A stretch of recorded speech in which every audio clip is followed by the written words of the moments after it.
Hi dears, welcome to my channel. ഇന്ന് കാണിക്കുന്നൊരു സിമ്പിളായിട്ടുള്ളൊരു ഇയർ ഹാങ്ങിങ് ആണ് കേട്ടോ.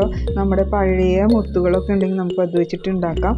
അതിനായിട്ട് നമുക്ക് വേണ്ടത് ഒരു ഹാങ്ങിങ്ങിനായിട്ട് 13 യെല്ലോ ബീഡും അതുപോലെ തന്നെ ഒരു ബ്ലൂ ബീഡുമാണ്. ഇനി നമുക്ക് വേണ്ടത് ജ്വല്ലറി മേക്കിങ്ങിന് യൂസ് ചെയ്യുന്ന ഇതുപോലത്തെ വയറും അതുപോലെ തന്നെ ഹാങ്ങിങ്സും ആണ്. ബ്ലൂ ബീഡ് നടുക്കായിട്ടും അതുപോലെ തന്നെ യെല്ലോ ബീഡ്സ് രണ്ട് ഭാഗത്ത് 6 എണ്ണം വീതവുമാണ് ഞാനിവിടെ കോർത്തെടുക്കുന്നത്. വീഡിയോ കാണുന്നതിൻ്റെ ഇടയിൽ എല്ലാവരും ഒന്ന് ലൈക്കും ഷെയറും സബ്സ്ക്രൈബും ചെയ്ത് സപ്പോർട്ട് ചെയ്യാൻ മറക്കരുത്. അപ്പോൾ ഇതുപോലുള്ള സിമ്പിളായിട്ടുള്ള വീഡിയോസുമായിട്ട് ഞാൻ ഇനിയും വരും കേട്ടോ. അപ്പോൾ എല്ലാവരും ഒന്ന് കണ്ട് സപ്പോർട്ട് ചെയ്യണം. ബ്ലൂ ബീഡ് 6 mm സൈസും അതുപോലെ തന്നെ യെല്ലോ ബീഡ് 2 mm സൈസും ആയിട്ടുള്ളതാണ് ഞാൻ എടുത്തിരിക്കുന്നത്. നിങ്ങൾക്ക് ഇഷ്ടമുള്ള വലുപ്പത്തിലുള്ള ബീഡ്സ് എടുക്കാം കേട്ടോ. ഇനി നമുക്കിത് നന്നായി ഒന്ന് മുറുക്കി കെട്ടിക്കൊടുക്കാം. അഴിഞ്ഞു പോരാത്ത രീതിയിൽ വേണം കെട്ടിക്കൊടുക്കാനായിട്ട്.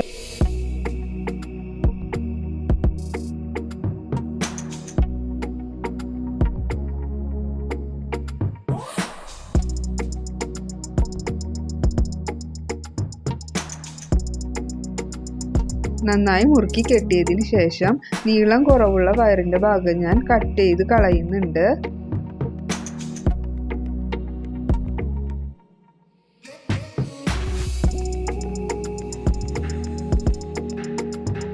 വയറിലോട്ട് ഞാൻ ഇതുപോലെ ഒരു യെല്ലോ ബീഡ് കൂടി കോർത്ത് കൊടുക്കുന്നുണ്ട്. ഇനി നമുക്ക് ഹുക്സ് കൂടെ ഈ വയറിൽ കൂടി കോർത്തെടുക്കാം. ഹുക്ക് കൂടി കോർത്തെടുത്തതിന് ശേഷം സെയിം ബീഡിനുള്ളിൽ കൂടെ ഞാൻ ഈ വയറ് കോർത്ത് എടുക്കുന്നുണ്ട്. അതിനുശേഷം റൈറ്റ് സൈഡിലുള്ള 3 ബീഡിനുള്ളിൽ കൂടി ഞാൻ കോർത്തെടുത്തിട്ട് അവിടെ നന്നായിട്ട് ഒന്ന് കെട്ടി വയ്ക്കുന്നുണ്ട്.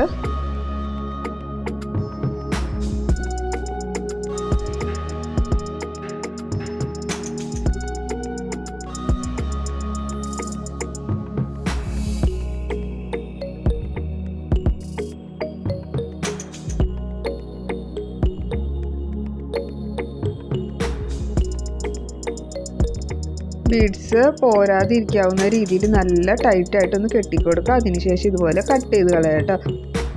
നമ്മുടെ ക്യൂട്ടായിട്ടുള്ളൊരു ഇയർ ഹാങ്ങിങ് റെഡി ആയിരിക്കുകയാണ്. നമുക്ക് ഡ്രസ്സിനൊക്കെ മാച്ച് ചെയ്തിട്ട് ഇതുപോലെ ചെയ്തെടുക്കാം കേട്ടോ. ഇഷ്ടമുള്ള കളറൊക്കെ വെച്ചിട്ട് എല്ലാവരും ഒന്ന് ഇത് ട്രൈ ചെയ്ത് നോക്കാം. അപ്പോൾ നെക്സ്റ്റ് വീഡിയോയിൽ കാണുന്നവരെ thank you, bye bye. Subscribe ചെയ്ത് സപ്പോർട്ട് ചെയ്യാൻ മറക്കരുത്.